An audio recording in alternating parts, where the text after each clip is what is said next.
Hello, you're welcome to Little Talks. Money is a big issue in relationship, and ladies are looking for wealthy men to provide for them and pay all their bills. So, how do you determine if a lady is with you for your money? Let me give you some few tips. If she keeps asking for money, you need to watch when she's happiest. Is she happy just being with you? Or she's happy when you're taking her shopping and going to the restaurant? She's with you for your money. Tell her you're broke and get her reaction. A lifestyle, upgrading her lifestyle, collecting money, and she doesn't have any means of income, like she doesn't have a rich father, she's with you for your money. Does she help you to balance yourself financially? Is she concerned about, oh, how much money are you spending? Why are you spending that money? Don't spend that money. Does she, encourage you to invest and all that kind of a thing? If she doesn't, she's with you for your money. When she asks you for money and you see you don't have money, does she throw tantrums? Like, why you don't have all the time? She's with you for your money. The last thing is a risk. Give her your credit card and tell her to go shopping. If she spends all your money recklessly, she's with you for your money. If she spends just a little, then you know that you can trust that. If it talks for me, just try all these things out and thank me later.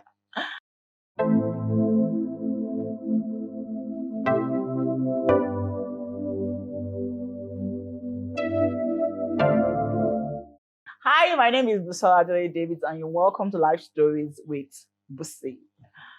Remember, we have city buildings still selling plots of land in City Gardens in Epe.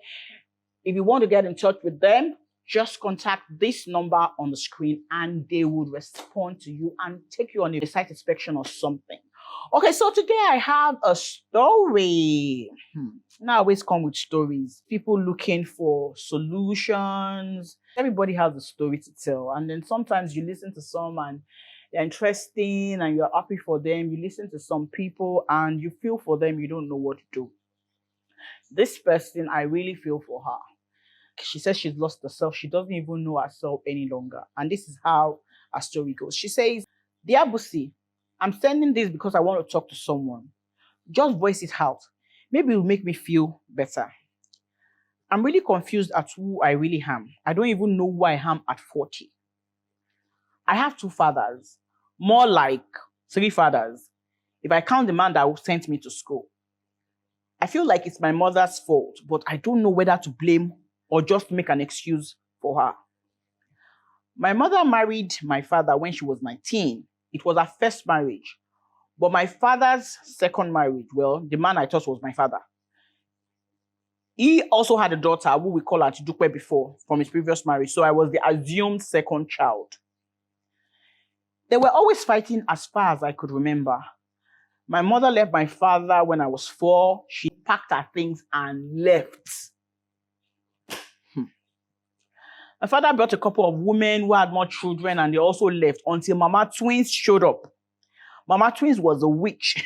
She manipulated my father greatly and always made us look bad. Our twins were the best children in the world, so my father used to beat me a lot.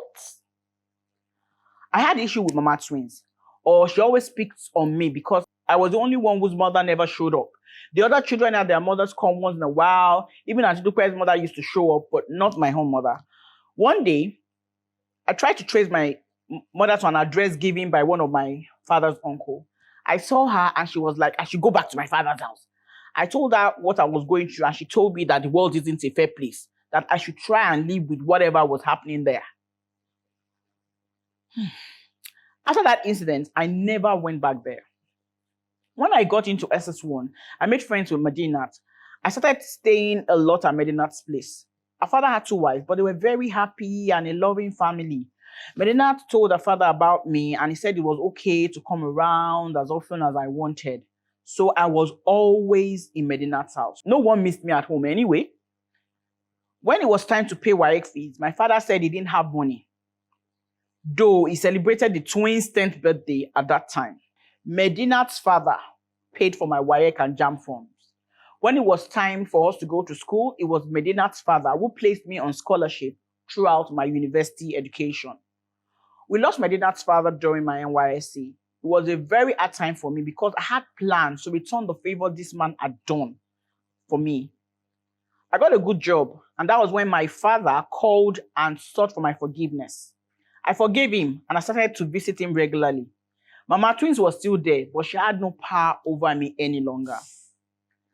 I met my mother again at a party. She was with her son Kayode, who she had for a second husband. I wasn't ready to build a relationship with her, but Kayode, her son, was quite friendly. He wanted to have my address and my number. I gave him, and he would check on me now and then.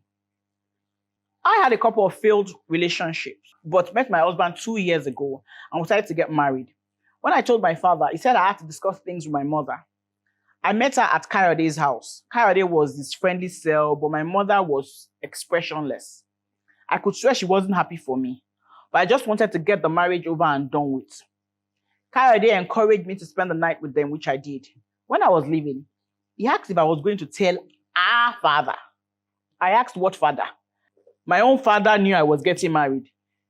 I don't know about Kayode's father. Kayode dropped the most shocking news ever, that we have the same father. I asked how was that possible. The boy apologized that he thought that I knew and I was upset with our father. As far as I was concerned, he was speaking Greek. I went back to talk to my mother, who seemed not to care initially. When I kept shouting at her, she broke down and confirmed Kayode's story.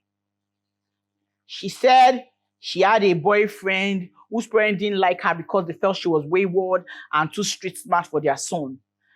They traveled to Ghana with their son, but she was already pregnant. And the best thing she thought she could do was get another person, the father that I know, to be responsible for the pregnancy. She said my father suspected but wasn't really sure. It made me wonder, maybe that was why my father that I thought was my father treated me like he did and made peace with me just because he felt he could benefit from me now. So you will wonder how Kayode showed up. 4 years after she had me, she met with her lover again and left me with the person I thought was my father, got pregnant with Kayode only to realize that the man already had a family. So she was abandoned again. She had Kayode, married another man, and had more children for that one. Children I don't know. She said she had told my biological father about me and he was aware of my existence, but that the man did not think it was necessary to rock the boat. Now that I am getting married, she thinks I should inform my biological father, that is Kayode's father, about this wedding. Can you not see that I have become a ball that can be passed from father to father?